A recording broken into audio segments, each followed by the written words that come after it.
Hello दोस्तों, चलिए शुरू करते हैं क्लास 9th का फिजिक्स का फर्स्ट चैप्टर मोशन।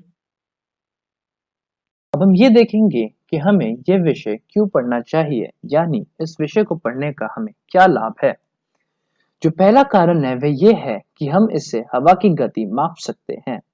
हवा की गति मापना इसलिए महत्वपूर्ण है क्योंकि जब कोई तूफान आता है तो हवा की गति से ही हमें इसके बारे में पहले पता चल पाता है, जिसकी वजह से हम लोगों को तूफान के बारे में बता सकते हैं और काफी जानें भी बचा सकते हैं।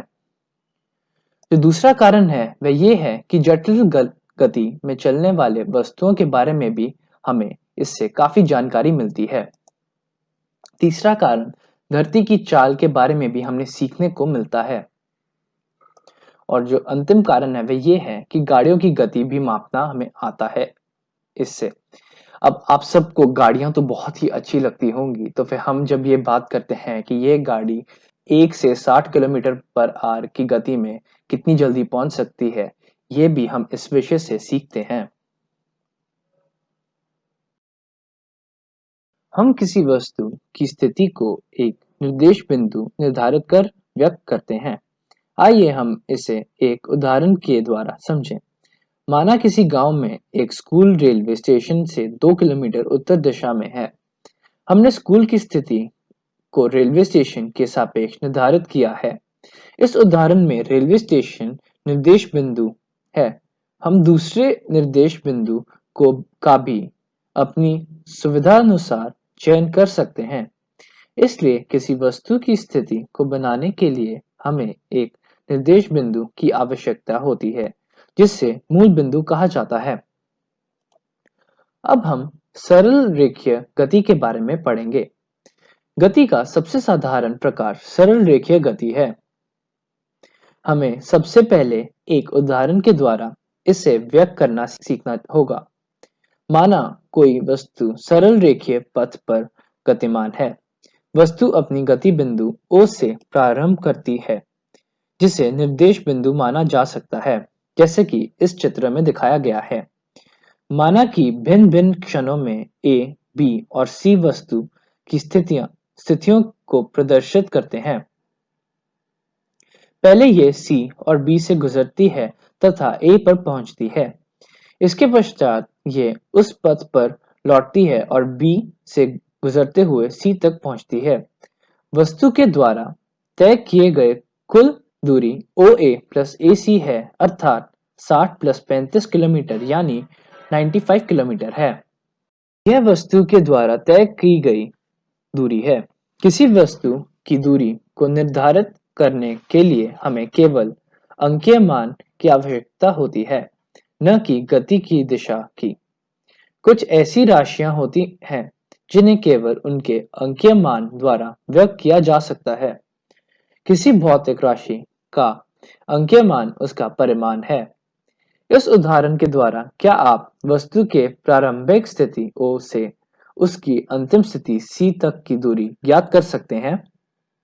यह दूरी आपको A से गुजरते हुए O से C तक की विस्थापन का अंकीय मान देगा। वस्तु की प्रारंभिक व अंतिम स्थिति के बीच का न्यूनतम दूरी को वस्तु का विस्थापन कहते हैं। क्या विस्थापन का परिमाण वस्तु के द्वारा तय की गई दूरी के बराबर हो सकता है? इस चित्र में दिए गए उदाहरण को लें। O से A तक वस्तु की गति के लिए तय की गई दूरी 60 किलोमीटर है तथा विस्थापन की परिमाण भी 60 किलोमीटर है। O से A तथा पुनः B तक गति के दौरान तय की गई दूरी 60 किलोमीटर प्लस 25 किलोमीटर यानी 85 किलोमीटर है, जबकि विस्थापन का परिमाण 35 किलोमीटर होगा।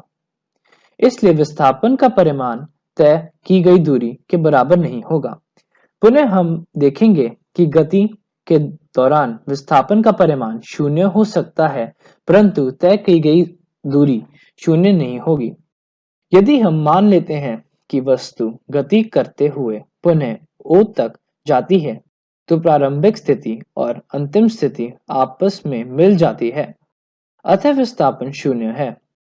यद्यपि इस यात्रा में तय की गई दूरी OA प्लस AO यानी 120 किलोमीटर है। इस प्रकार दो विभिन्न भौतिक राशियों दूरी एवं विस्थापन का प्रयोग वस्तु की पूरी गति प्रक्रिया को व्यक्त करने में तथा दिए गए समय में वस्तु की प्रारंभिक स्थिति के सापेक्ष अंतिम स्थिति ज्ञात करने में किया जाता है। एक समान गति और असमान गति के बारे में पढ़ेंगे। माना कि एक वस्तु एक सीधी रेखा पर चल रही है। माना पहले एक सेकंड में वह 50 मीटर, दूसरे सेकंड में 50 मीटर तथा तीसरे सेकंड में भी 50 मीटर की दूरी तय कर रही है। इस स्थिति में वस्तु प्रत्येक सेकंड में 50 मीटर की दूरी तय करती है क्योंकि वस्तु समान समयांतराल में समान दूरी तय करती है तो उसकी गति को एक समान गति कहते हैं। इस तरह की गति में समांतराल छोटा होना चाहिए। हम दैनिक जीवन में कई बार देखते हैं कि वस्तुओं के द्वारा समान समांतराल में असमान दूरी तय की जाती है। उदाहरण के लिए भीड़ वाली सड़क पर जा रही कार या पार्क में दौड़ रहा एक व्यक्ति। ये असमान गति के कुछ उदाहरण हैं। यहाँ पर मैंने थोड़े बहुत ग्राफ दे रखे हैं जिनमें असमान गति के उदाहरण दिए गए हैं। आप इन्हें देख के खुद सोचें कि ये कैसे असमान गति है। हम ये पढ़ेंगे कि गति की दर को कैसे मापते हैं। किसी दी गई निश्चित दूरी को तय करने के लिए अलग-अलग वस्तुएं अलग-अलग समय लेंगी। वस्तुओं की गति करने की दर अलग-अलग हो सकती है। अलग-अलग वस्तुएं समान दर से भी गति कर सकती है। वस्तु द्वारा इकाई समय में तय की गई दूरी के उपयोग से उस वस्तु की गति की दर प्राप्त की जा सकती है। इस राशि को चाल कहा जाता है, यानी स्पीड। चाल का मात्रक मीटर प्रति सेकंड है। ये मीटर्स पर सेकंड चिन्ह जैसे कि यहाँ पर जो दिया गया है उसके द्वारा प्रदर्शित किया जाता है। चाल का अन्य मात्रक सेंटीमीटर प्रति सेकंड और किलोमीटर प्रति घंटा है। वस्तु की गति को व्यक्त करने के लिए हमें केवल उसके परिमाण की आवश्यकता होती है। ये आवश्यक नहीं है कि वस्तु की गति नियत हो। वस्तु की औसत चाल उसके द्वारा तय की गई कुल दूरी को कुल समयावधि से भाग देकर प्राप्त किया जा सकता है। औसत चाल तय की गई दूरी डिवाइडेड बाय कुल समयावधि है।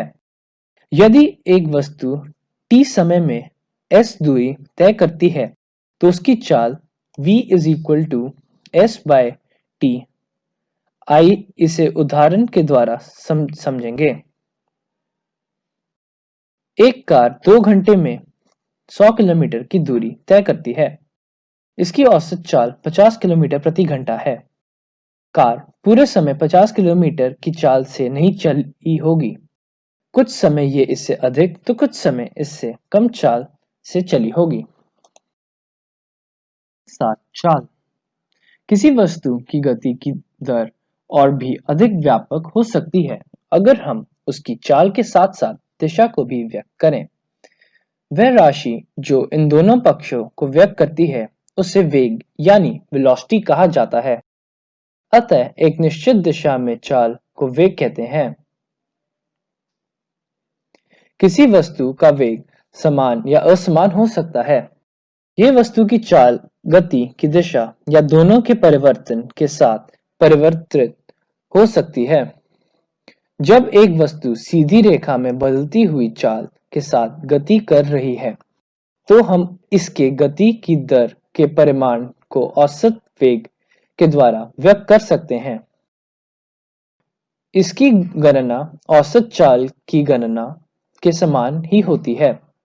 यदि वस्तु का वेग समान रूप से परिवर्तित हो रहा है तब दिए गए प्रारंभिक वेग और अंतिम वेग की अंकगणितीय माध्य के द्वारा औसत वेग प्राप्त किया जा सकता है।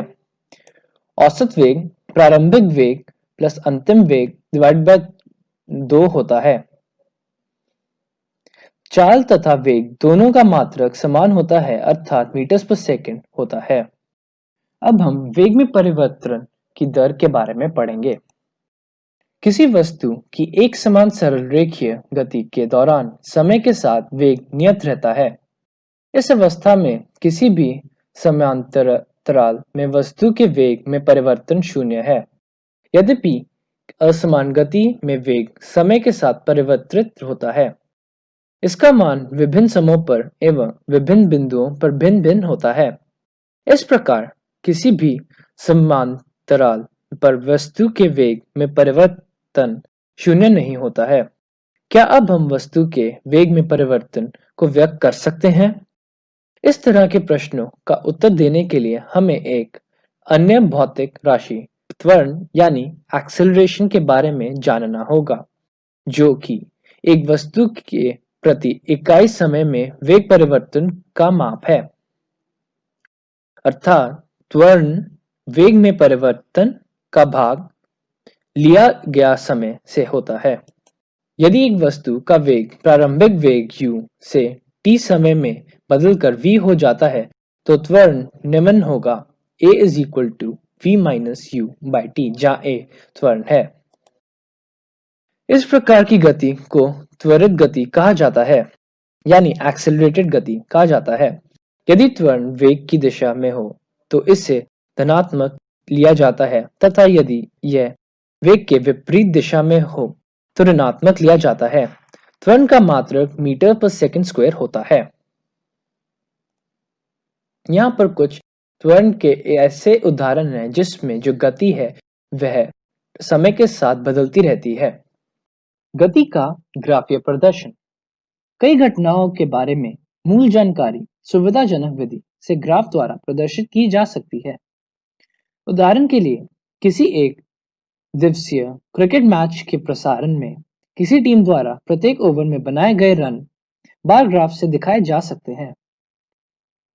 जैसा कि आपने गणित में पढ़ा है कि एक सरल रेखीय ग्राफ की सहायता से दो चर युक्त रैखिक समीकरण का हल ज्ञात किया जाता है। किसी वस्तु की गति को दर्शाने के लिए एक रेखीय ग्राफ की आवश्यकता होती है।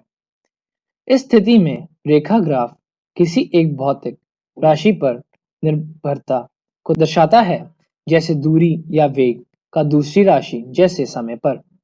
दूरी समय ग्राफ समय के साथ किसी वस्तु की स्थिति परिवर्तन को एक सुविधाजनक पैमाना अपनाकर दूरी समय ग्राफ द्वारा व्यक्त किया जा सकता है।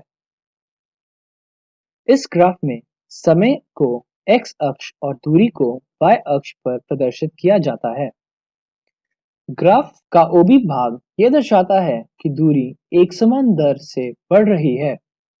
यदि आप y अक्ष पर विस्थापन का परिमाण तय की गई दूरी के बराबर लेते हैं, तो आप एक समान चाल के स्थान पर एक समान वेग पद का भी प्रयोग कर सकते हैं। हम दूरी समय ग्राफ का प्रयोग वस्तु की चाल ज्ञात करने के लिए कर सकते हैं। ऐसा करने के लिए हम ग्राफ के भाग AB को लेंगे। बिंदु A से x अक्ष के समानांतर एक रेखा तथा बिंदु B से y अक्ष के समानांतर एक रेखा खींचें। ये दोनों रेखाएं बिंदु C पर मिलकर एक त्रिभुज ABC बनाती हैं।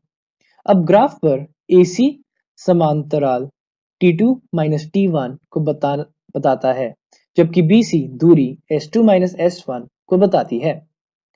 हम ग्राफ से देख सकते हैं कि वस्तु A से B बिंदु तक जाने में T2 माइनस T1 समय में S2 माइनस S1 दूरी तय करती है। अतः वस्तु की चाल निम्न प्रकार से व्यक्त की जा सकती है। वेग यानी velocity S2 minus S1 bye T2 minus T1 है।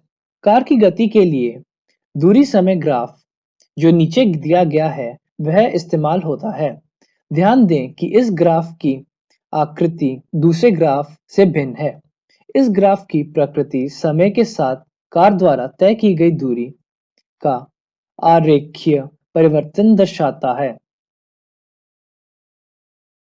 अब हम वेग समय ग्राफ के बारे में पढ़ेंगे। एक सरल रेखा में चल रही वस्तु के वेग में समय के साथ परिवर्तन को वेग समय ग्राफ द्वारा दर्शाया जा सकता है। इस ग्राफ में समय को x अक्ष पर और वेग को y अक्ष पर दर्शाया जाता है। यदि वस्तु एक समान वेग से गतिमान है, तो समय के साथ वेग समय ग्राफ की ऊंचाई में कोई परिवर्तन नहीं होगा।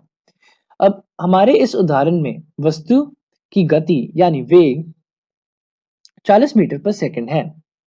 हम जानते हैं कि एक समान वेग से चल रही किसी वस्तु के वेग तथा समय के गुणनफल से विस्थापन प्राप्त किया जा सकता है।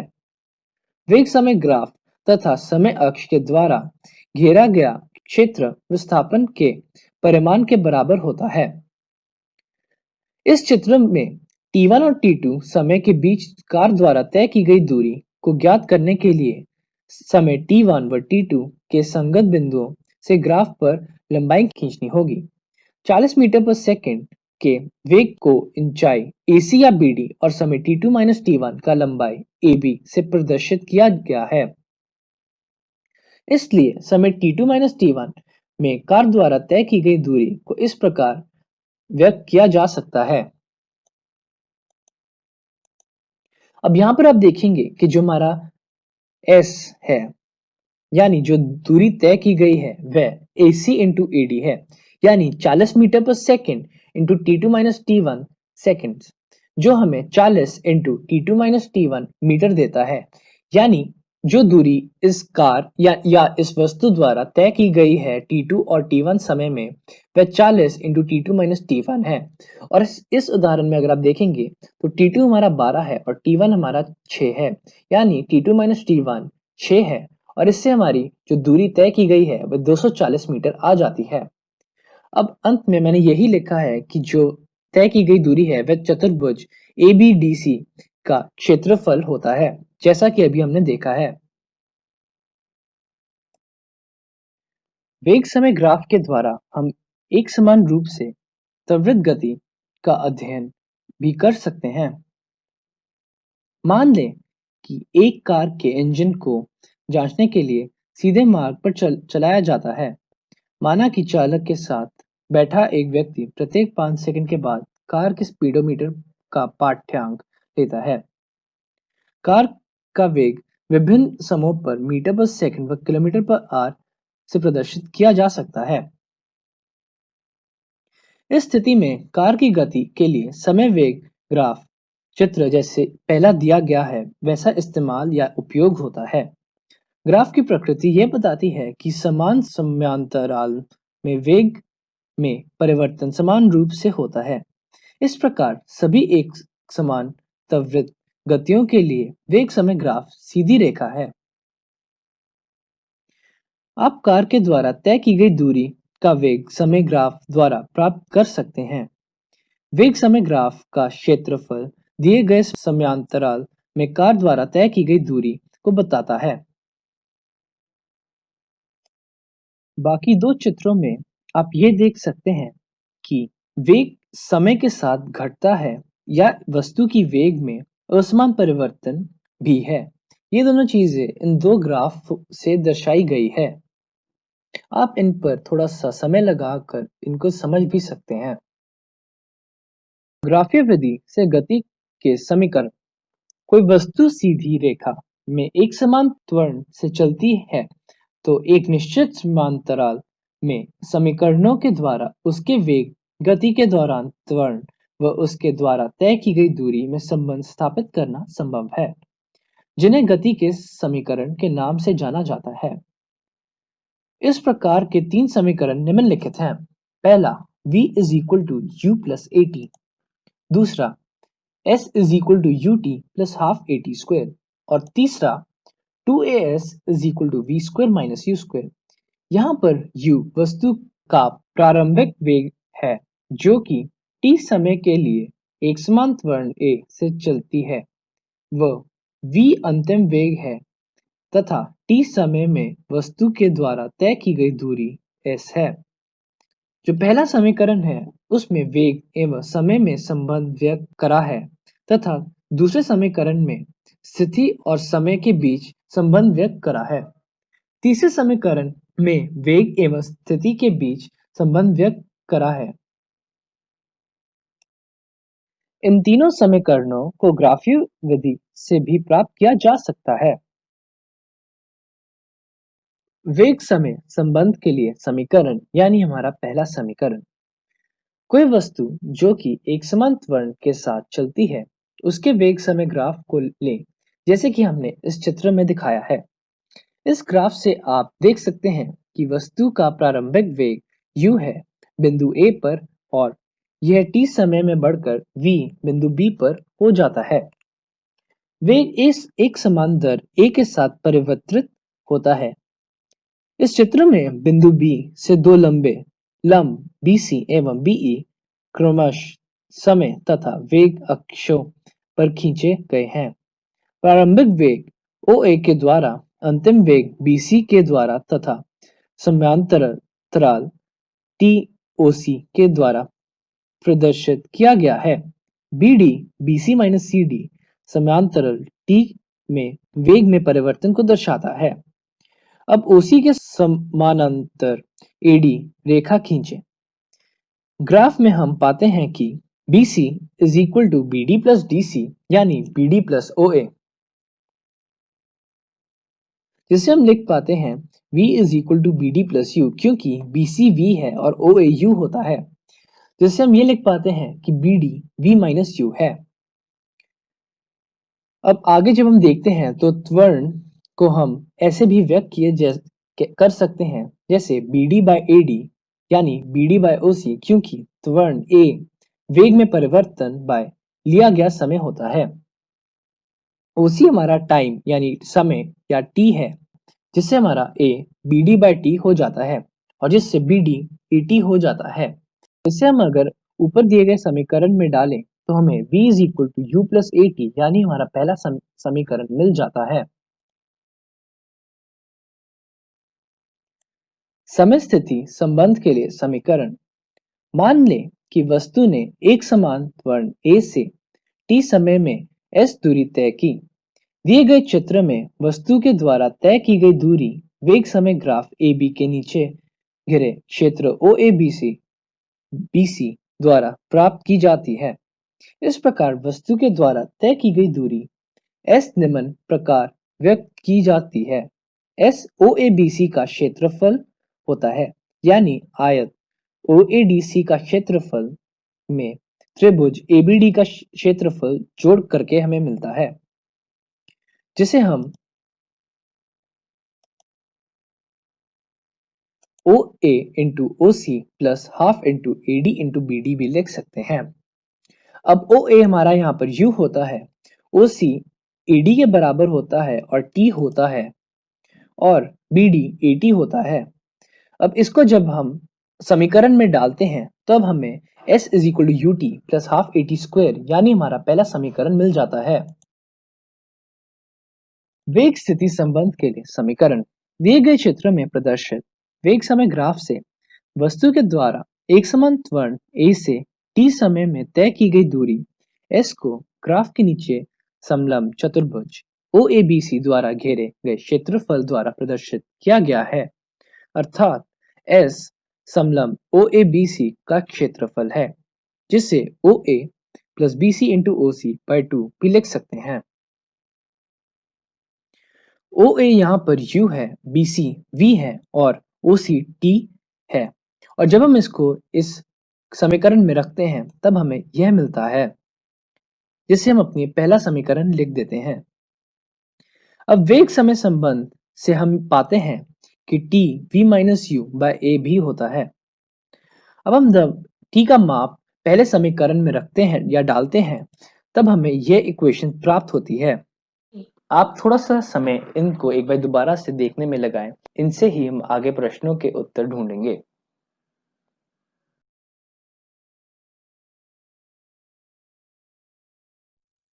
अब हम यहाँ पर अपना पहला उदाहरण देखेंगे। अब इस उदाहरण में यह लिखा है कि एक गाड़ी विरामावस्था से चलना प्रारंभ करती है और 10 मिनट में 72 किलोमीटर पर आवर का वेग प्राप्त कर लेती है। मान लें कि त्वरण एक समान है, तो हमें यह निकालना है, यानी हमें यह परिकलन करना है कि त्वरण कितना है और वेग प्राप्त करने के लिए गाड़ी द्वारा तय की गई दूरी। अब हमें यहाँ पर दिया गया है कि हमारी जो प्रारंभिक वेग है वह 0 है, यानी 0 है, और हमारा अंतिम वेग 72 किलोमीटर पर आवर यानी 20 मीटर्स पर सेकंड है। यह आप निकाल सकते हैं कि किलोमीटर पर आवर को मीटर्स पर सेकंड में कैसे बदलना है। और यहाँ पर यह दिया गया है कि t यानी हमारा टाइम 10 मिनट यानी 600 सेकंड है।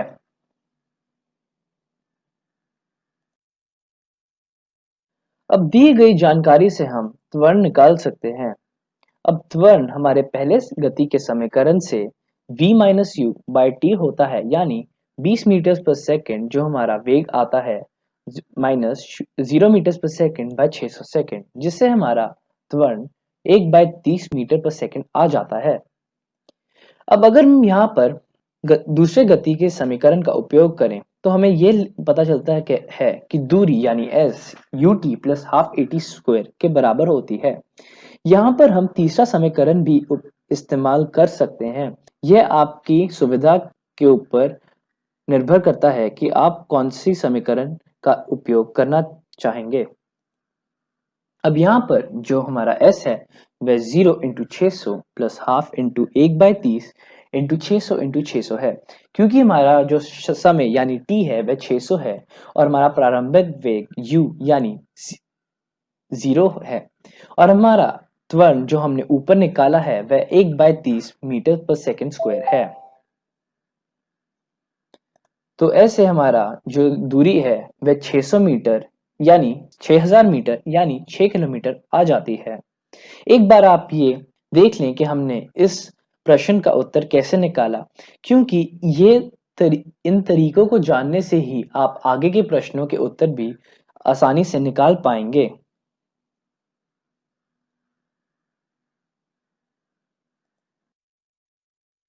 यहाँ पर अपना दूसरा उदाहरण देखते हैं। अब इस उदाहरण में हमें यह कहा गया है कि किसी बस के ब्रेक लगाने पर वह गति के विपरीत दिशा में 5 मीटर पर सेकंड स्क्वायर का त्वरण उत्पन्न करती है।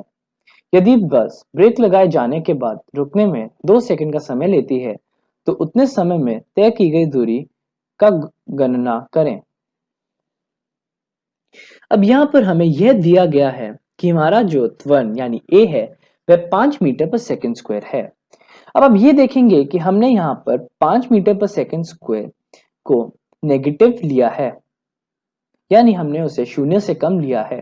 ये इसलिए है क्योंकि जो हमारा त्वरण है वह हमारे बस के चाल के विपरीत लग रहा है, इसलिए हम उसे नेगेटिव यानी शून्य के नीचे लेते हैं। हमारा यहाँ पर जो समय दिया गया है वह 2 सेकंड है और हमारा जो अंतिम वेग है वह 0 यानी 0 मीटर पर सेकंड है, क्योंकि अंत में बस रुक जाती है। अब यहाँ पर पहले समीकरण के द्वारा हम u यानी प्रारंभिक वेग निकालेंगे। अब 0 is equal to u plus minus 5 m metres per second square into 2 second. यहाँ पर जो मैंने आपको ऊपर बताया था कि हम त्वरण को नेगेटिव क्यों लेंगे वह दर्शाया गया है। अब इससे हमारा वेग 10 मीटर पर सेकंड आ जाता है। आगे हम दूसरे समीकरण से दूरी निकालेंगे। अब दूरी s is ut plus half A T square के समान होती है। अब यहाँ पर हमारा जो u है वह 10 मीटर पर सेकंड है और जो हमारा t यानी समय है वह 2 सेकंड है और हमारा जो त्वरण जो हमें दिया गया है वह 5 मीटर पर सेकंड स्क्वायर है। तो इससे हमारा दूरी 20 मीटर माइनस 10 मीटर यानी 10 मीटर आ जाती है।